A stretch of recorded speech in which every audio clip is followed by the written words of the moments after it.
é um escândalo tão bizarro que a imprensa nacional só não está divulgando porque ela é contra a direita. Ela é contra o Bolsonaro, ela é contra o bolsonarismo. Porque se fosse em qualquer outro caso, ela estava dando visibilidade a isso e já teria sido anulado. E nós precisamos da CPMI para que a imprensa fale sobre isso, para dar robustez a todas essas ilegalidades, para inclusive levar isso para os Estados Unidos. Olá pessoal, seja muito bem-vindo ao nosso canal. Acaba de chegar uma nova informação, uma nova notícia lá de Brasília. Para tudo o que você está fazendo para ver essa informação, que você vai sair daqui muito bem informado. Queria pedir um favorzão para vocês, que é seguir o nosso canal, ativar o sininho para não perder a notificação. Todos os dias aqui tem conteúdo novo, tem nova informação para você ficar bem informado. Deixa seu like que ajuda nós demais o nosso conteúdo, porque todos os comentários eu vejo, eu deixo o like e comento também.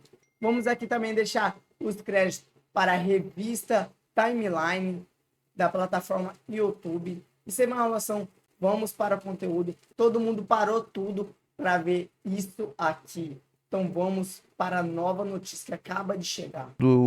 Lá conversar com o deputado federal do PL do Rio de Janeiro, Carlos Jordi. Imagino que esteja também com o estômago embrulhado de assistir a um vídeo como esse e de perceber que há esse pacto republicano nojento, né, para impedir que se faça realmente justiça por inocentes, né? Deputado, obrigado pela participação. Boa tarde, Lacombe, Max, Alan, todos que nos acompanham na revista Timeline.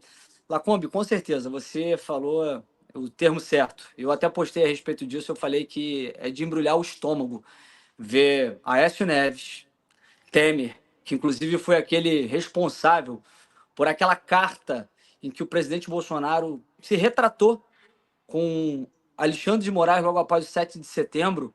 Ele convenceu o presidente Bolsonaro a se retratar, dizendo que iria pacificar e que, com isso, Alexandre de Moraes iria recuar com os inquéritos e acabar com aqueles inquéritos. E o presidente Bolsonaro, de uma forma muito genuína, buscando realmente com que cessassem aqueles abusos contra aquelas pessoas, fez aquela carta, caiu no engodo de Michel Temer. Agora, eles reunidos, anunciando um tal do PL da dosimetria e falando que o Supremo Tribunal Federal já disse que não cabe anistia para esses crimes. Cara, é uma coisa tão surreal, tão asquerosa, é repugnante ver um deputado federal, como você destacou, Lacombe, se sujeitando a isso.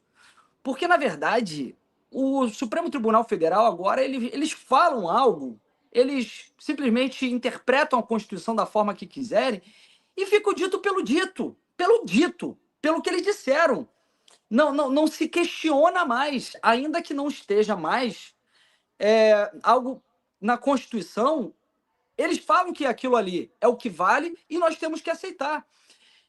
A Constituição é clara, dizendo quais são os crimes que não cabe anistia: tortura, terrorismo, tráfico e crimes hediondos. Eu gostaria de saber onde que esses crimes que estão sendo imputados falsamente ao presidente Bolsonaro e todas aquelas pessoas do 8 de janeiro, onde se encaixam esses crimes nesse rol, que é um rol taxativo.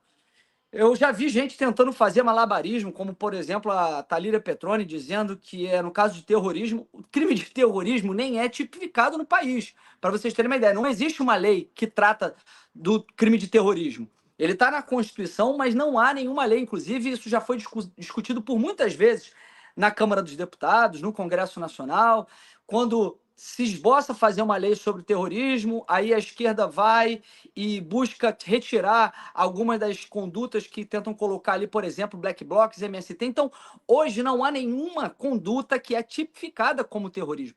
Então, esses crimes são crimes comuns. Eles não se enquadram no rol de crimes que são insuscetíveis de anistia. A única razão por hoje não termos a força para avançar com a anistia é por conta do Supremo Tribunal Federal, que é muito arrogante. Os ministros do Supremo Tribunal Federal tiveram uma hipertrofia de poderes imensa, eles mandam e desmandam no nosso país, eles armaram esse golpe fictício do 8 de janeiro para poder tirar o presidente Bolsonaro da jogada, colocaram todas essas pessoas aí como bode expiatório para fazer a narrativa e assim condenar o presidente Bolsonaro, mas eles não querem fazer a anistia exatamente por esse motivo, para não tirar o Bolsonaro e não torná-lo elegível. Essas pessoas, elas, digamos assim, elas já serviram a causa. Eles já foram utilizados para esse fim. Então agora eles querem dizer o seguinte: olha, nós aceitamos até uma redução da pena para esse pessoal. A anistia não dá, porque a anistia ela acaba sendo ampla, geral e restrita. E nós nos sujeitarmos a essa imposição do Supremo Tribunal Federal, cara, é humilhação demais. É tosco demais. E eu digo a vocês, assim, nós não podemos aceitar isso, não vamos aceitar isso. A oposição está muito firme nisso. Nós vamos ter uma reunião daqui a pouco, inclusive, às 2 horas, uma reunião virtual para tratar desse tema. Para mim, isso é uma afronta ao parlamento. Eles dizem que não podemos afrontar o Supremo Tribunal Federal com uma anistia, mas para mim essa é a grande afronta. Nós estamos sendo totalmente humilhados pelo Supremo Tribunal Federal. Não vamos aceitar qualquer projeto que não seja a anistia ampla, geral e restrita. E eu vou abordar um tema muito importante logo após, pessoal, porque eu tenho falado a respeito disso há muito tempo. Eu sempre disse que a anistia corria um risco muito grande de sofrer isso. Ou uma tentativa de desidratar o projeto, de desfigurá-lo e tornar uma dosimetria, ou até mesmo no Supremo Tribunal Federal declarar a nulidade, a inconstitucionalidade, porque eles acham que eles são acima da Constituição, acima das leis. E nós não podemos esquecer de um ponto que é crucial. Esse projeto, aliás, todo esse processo do 8 de janeiro é ilegal, é inconstitucional, é fraudulento. Isso já foi amplamente demonstrado. A gente tinha uma percepção de que era uma fraude de uma narrativa, tornar uma baderna um golpe de Estado, era um ato de vandalismo, mas tornaram um golpe de Estado, associaram o presidente Bolsonaro como se ele fosse o mentor disso tudo, era tudo já uma farsa que todos nós identificávamos e era nítido para todo mundo. Mas o Eduardo Tagliaferro ele trouxe provas cabais, demonstrações de que realmente houve fraude processual. Então esse processo todo, ele tem que ser anulado. E nós só vamos conseguir anular isso, não sei quando, mas só vamos conseguir anular a partir do momento que nós conseguirmos mostrar para o mundo inteiro, fazer com que a mídia noticie toda essa fraude. Isso só vai acontecer a partir da CPMI da Vaza Toga. E eu quero muito a ajuda de vocês, porque nós estamos a poucas assinaturas de conseguir as assinaturas completas para instalar essa CPMI. A CPMI da Lava Toga, ela é para dar continuidade às denúncias do Tagliaferro? Exatamente, né? O Tagliaferro, desde o ano passado, ele começou a jogar a merda no ventilador, mostrar o que estava acontecendo no gabinete de Alexandre de Moraes, mostrando as ilegalidades, abusos de autoridade, mostrando que havia ali um gabinete paralelo que fazia o papel, inclusive, do Ministério Público Federal, produzindo provas ilegais. Inclusive, a própria Folha de São Paulo, no ano passado, ela deu holofote a isso, deu visibilidade a isso, só que depois parou. Não se sabe por quê. Talvez ameaças. Todo mundo sabe que Alexandre de Moraes é um psicopata louco e que ele vai para dentro mesmo de todo mundo que tenta se insurgir contra ele. E eu acho que a Folha de São Paulo ficou acuada com tudo isso. E esse ano ele trouxe mais evidências, mais provas. Provas... É a minha filha me chamando. Depois eu falo com você, filha. Eles agora trouxeram provas, ele trouxe provas cabais, documentais, demonstrando que houve realmente uma fraude processual.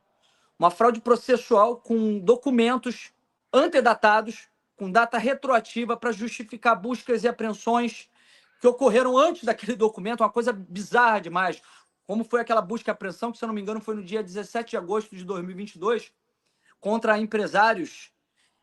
Aliás, foi dia 22 de agosto de 2022. Dia 17 foi a matéria de jornal do Guilherme Amado que baseou a busca e apreensão do Alexandre de Moraes. E aí ele faz um documento no dia seguinte à busca e apreensão, ou no dia 27, a busca e apreensão, com data retroativa antes da busca e apreensão para justificar. E aí você começa a entender por que, que os processos do Alexandre de Moraes são todos físicos. Nós estamos na era digital. Na era digital. E aí, processos do Alexandre de Moraes são todos físicos. Quem nunca teve que ir até Brasília, mandar seus advogados para Brasília para ver os processos do Alexandre de Moraes? Eu tive já esse problema várias vezes. Porque ele não tem processo digital. Porque ele faz todas esses documentos, essas provas documentais, ele faz no meio físico, porque aí ele coloca a prova logo depois. Ele coloca em qualquer momento. Tem lá um dia em que ocorreu uma busca e apreensão e não teve uma justificativa legal, uma fundamentação legal, ele produz a prova e depois coloca lá no processo, que foi o que aconteceu. Só que o Eduardo Tagliaferro, ele demonstrou, através de hashes, que são provas de documentos digitais, de quando que aquele documento foi feito, e demonstrando que realmente foi feito com data retroativa. E nós precisamos dar visibilidade a isso. Nós precisamos dar visibilidade, inclusive, às outras provas que ele trouxe sobre a PGR, que o procurador Gonê trocava mensagem com esse grupo paralelo, trocava mensagem com o Eduardo Tagliaferro, pedindo a produção de provas. Cara, por muito menos, a Lava Jato foi anulada, por muito menos. É um escândalo tão bizarro que a imprensa nacional só não está divulgando porque ela é contra a direita. Ela é contra o Bolsonaro, ela é contra o bolsonarismo. Porque se fosse em qualquer outro caso, ela estava dando visibilidade a isso e já teria sido anulado. E nós precisamos da CPMI para que a imprensa fale sobre isso, para dar robustez a todas essas ilegalidades, para inclusive levar isso para os Estados Unidos. Porque esse processo precisa ser anulado. E a CPMI da Vaza Toga, ela vai ter papel fundamental para inquirir essas pessoas que faziam parte desse gabinete paralelo, pessoas que, inclusive, muitas das pessoas que faziam parte desse gabinete, hoje, elas estão na estrutura do governo federal, elas foram premiadas com cargos no governo federal. Então é muita ilegalidade, irregularidade, e que está passando batido. E nós temos 169 assinaturas. São 198 necessárias, 171 na Câmara e 27 no Senado. Nós estamos com 23 no Senado e com 100... Agora eu não me recordo, não consigo agora me lembrar quantas temos, mas faltam poucas assinaturas na Câmara dos Deputados. Então, e aí teve até deputado que já tirou a assinatura. Eu fiz um vídeo batendo, ele retornou com a assinatura. Ele retornou com a assinatura. Mas, assim, tem que ter uma pressão maior. As redes têm que estar começando a falar a respeito disso, porque, escutem o que eu vou dizer. Está se falando muito aí, pacificação no Brasil. Vocês viram esse vídeo asqueroso do Temer falando com o Paulinho da Força, que é uma grande oportunidade para ele, como se isso fosse um troféu, sabe? Olha, uma oportunidade de crescimento, você relatar um projeto como esse, e falando de pacificação no Brasil, como se houvessem dois extremos que estão se beneficiando dessa guerra toda. Quem é que está se beneficiando? Isso não é uma guerra em que nós estamos tirando algum proveito disso, pelo contrário. Nós estamos querendo fazer justiça a essas pessoas, nós queremos acabar com essa covardia que está sendo feita com pessoas inocentes. É simplesmente isso. Nós precisamos avançar com essa agenda para fazer com que essas pessoas elas possam ter as suas vidas devolvidas. Não é uma questão de guerra entre de direita e esquerda que vai nos polarizar e alavancar politicamente. E não vai haver pacificação. Esqueçam. Alexandre de Moraes, o Supremo Tribunal Federal, eles têm uma arrogância tão grande, uma prepotência tão grande, eles chegaram num patamar de poder tão grande. O sistema, da forma que ele foi feito, concedeu muito poder a eles, eles não vão abrir mão desse poder. Eles querem, eles fazem questão, estão sedentos por esse poder. Porque eles mandam esse poder, eles se enriquecem através desse poder. Então não vai haver pacificação, não vai ser com um PL de dosimetria que vai haver pacificação, porque nós não vamos aceitar esse tipo de humilhação. Nós queremos que essas pessoas sejam, de fato, retiradas da cadeia, que não cumpram mais pena. É isso que nós queremos.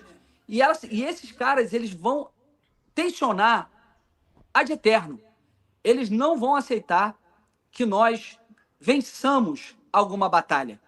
Então Sim. vai haver mais tensionamento e nós temos que estar preparados para isso. Eu tenho dito E, isso para o Jordi, pessoal. tem Olha, um ponto importante. não vai ter pacificação, Eu vai acho que ter ele não tá ouvindo. enfrentamento. E nós temos Não que tá ouvindo? Acho que não. nós temos que estar dispostos a fazer esse enfrentamento. E o enfrentamento que nós temos que fazer agora é CPMI da Vaza Toga. Perfeito. Você tá me ouvindo, Jordi? Tô. Ah, beleza. É porque tem um ponto que eu acho que é importantíssimo em relação a esse vídeo, né? Eles falam aí PEC da dosimetria, para mim, perdão, PL de dosimetria, para mim é o PL da terceira via, né? Que eles estão querendo com aquele vídeo ali com o Temer, Aécio e Paulinho da Força. Agora, tem um ponto que é importante, que você está comentando, e as pessoas têm que entender. A anistia já era uma concessão da direita.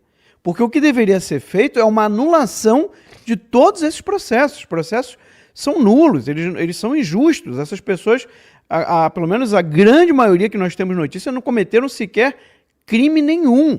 Então, assim, a anistia foi um remédio que foi encontrado para conseguir acabar com essa injustiça. Na verdade, o que deveria se fazer é uma anulação. A anistia já é uma concessão. Não é o ideal, aquilo que nós desejaríamos. Não, porque, na verdade, os processos deveriam ser anulados. Mas isso passaria pelo judiciário e a gente sabe que hoje, né, com o STF, isso não haveria nenhuma condição. Porque tem um outro ponto, Jordi, que é o seguinte: qual lei que permite ao Congresso diminuir penas? Né, o Congresso tem poder de anistiar, que é isso que está sendo proposto. Agora, essa coisa de diminuir penas, se eu não me engano, pelo que eu já procurei, não existe em lugar nenhum. Então eles vão inventar um poder que sequer existe para poder acomodar uma questão eleitoral, porque é disso que se trata, você falou muito bem, né? No fundo, tudo o que está acontecendo é o sistema está disposto a deixar pessoas inocentes na cadeia para justificar uma inelegibilidade do Bolsonaro, não é isso? Vamos aqui para mais uma nova informação que acaba de chegar aqui para vocês. A Kassab volta a manifestar apoio à anistia e diz que a questão está resolvida. Figura-chave do Centrão, o líder do PSD, respondeu de forma favorável ao ser abordado por Valdemar de Costa Neto, do PL.